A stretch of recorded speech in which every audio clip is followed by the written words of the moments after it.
खेत की फसल अब भी पड़ी हुई है। मौसम ऐसा लग रहा है जैसे कभी भी बारिश शुरू हो जाएगी।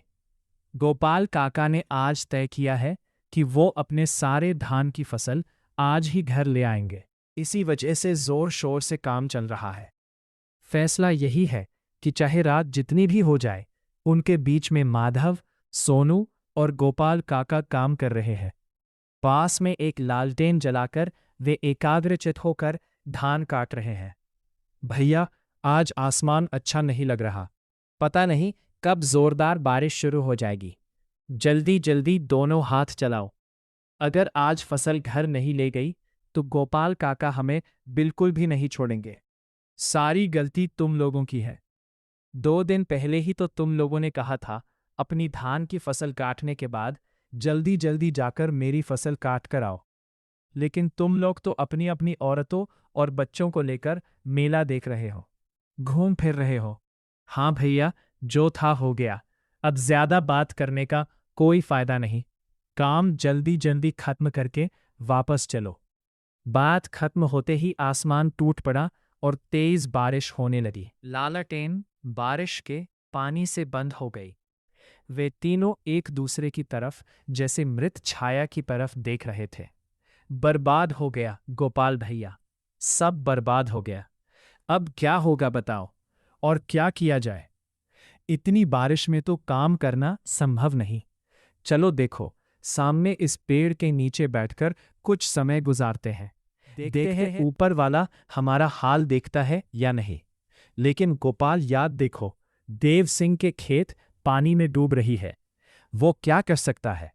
उसके पास तो अथाह जमीन है, 20 से 30 एकड़ संपत्ति है। कौन सी छोड़ दे और कौन सी फसल घर ले आए?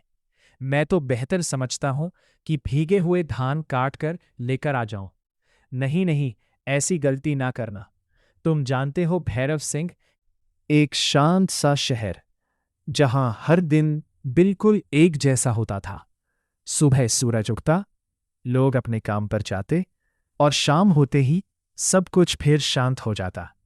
लेकिन इस शांत शहर में रहने वाला एक लड़का ऐसा था जिसकी जिंदगी बिल्कुल भी शांत नहीं थी। उसका नाम था आरव। आरव की एक अजीब आदत थी। वो हमेशा उन चीजों के पीछे भागता था जिनसे बाकी लोग डरते थे। रहस्य, अंधेरे रास्ते, पुरानी जगहें, उसे ये सब पसंद था। एक दिन जब वो स्कूल से घर लौट रहा था, तभी उसकी नज़र एक ऐसी चीज पर पड़ी जिसने उसकी जिंदगी बदल दी। एक पुरानी, धूल से भरी, टूटी फूटी दुकान। आरव रुक गया। उसने धीरे से खुद से कहा, ये दुकान पहले कभी यहां नहीं थी। हवा अचानक ठंडी हो गई और तभी चिररररर, दुकान का दरवाजा अपने आप खुल गया। आरव का दिल तेजी से धड़कने लगा। डर था, लेकिन उससे भी ज्यादा जिज्ञासा थी।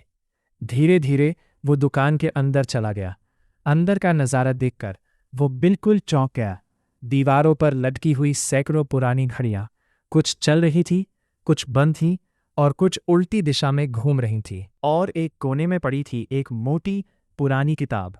आरव सब कुछ देख ही रहा था कि तभी पीछे से एक गहरी आवाज आई, मैं तुम्हारा इंतजार कर रहा था।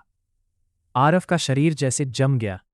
वो धीरे धीरे पीछे मुड़ा और उसने देखा एक बूढ़ा आदमी जिसकी आंखें अजीब तरीके से चमक रही थीं। आरव हकलाते हुए बोला, आप कौन हो? बूढ़ा मुस्कुराया, मैं वो हूं जो समय को अपने हाथों में रखता है। आरव की सांसें तेज हो गईं। समय? बूढ़ा आगे बढ़ा और उसने अपनी जेब से एक चमकती हुई घड़ी निकाली।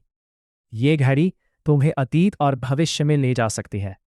कुछ सेकंड के लिए पूरा माहौल बिल्कुल शांत हो गया। फिर आरव ने धीरे से कहा, क्या मैं इसे इस्तेमाल कर सकता हूं? बूढ़े की मुस्कान अचानक गायब हो गई। उसने गंभीर आवाज में कहा, कर सकते हो, लेकिन हर बार जब तुम समय बदलोगे, कुछ ना कुछ हमेशा के लिए बदल जाएगा। आरव ने बिना सोचे घड़ी अपने हाथ में ले ली और जैसे ही उसने उसे पहना, अचानक चारों तरफ की सारी घड़ियां एक साथ बजने लगी। टिक टिक टिक। चारों तरफ अंधेरा था। कुछ भी दिखाई नहीं दे रहा था। सिर्फ एक आवाज, धीरे धीरे गूंज रही थी। टिक टिक टिक। आरव की सांसें तेज थीं। उसे समझ ही नहीं आ रहा था कि उसके साथ क्या हुआ है। अचानक एक तेज रोशनी उसकी आंखों पर पड़ी और उसने धीरे धीरे अपनी आंखें खोली। जैसे ही उसने सामने देखा, उसका दिल एक पल के लिए रुक गया। वो अपने शहर में नहीं था। उसके सामने था एक पुराना सुनसान गांव, टूटी हुई झोपड़ियां, सूखी जमीन और हर तरफ सन्नाटा। हवा में अजीब सी ठंडक थी। आरव डरते हुए बोला, मैं यहां कैसे आ गया? तभी पीछे से किसी के दौड़ने की आवाज आई। भागो, वो आ गया। आरव तुरंत पीछे मुड़ा। कुछ लोग डर के मारे भाग रहे थे। उनके चेहरे पर खौफ साफ दिखाई दे रहा था।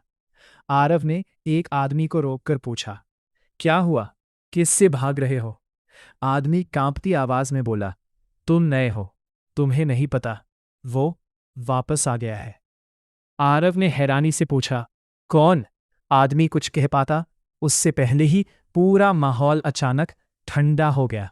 हवा रुक गई, जैसे समय खुद थम गया हो। आरव की धड़कनें तेज हो गईं। उसने धीरे धीरे पीछे मुड़कर देखा, और जो उसने देखा उसे देखकर उसकी सांसें रुक गईं, क्योंकि वो कोई इंसान नहीं था। आखिर वो कौन था? क्या आरव इस रहस्यमयी जगह से बाहर निकल पाएगा, या फिर वो हमेशा के लिए समय के इस जाल में फंस जाएगा? नेक्स्ट पार्ट जानने के लिए हमें सब्सक्राइब करें।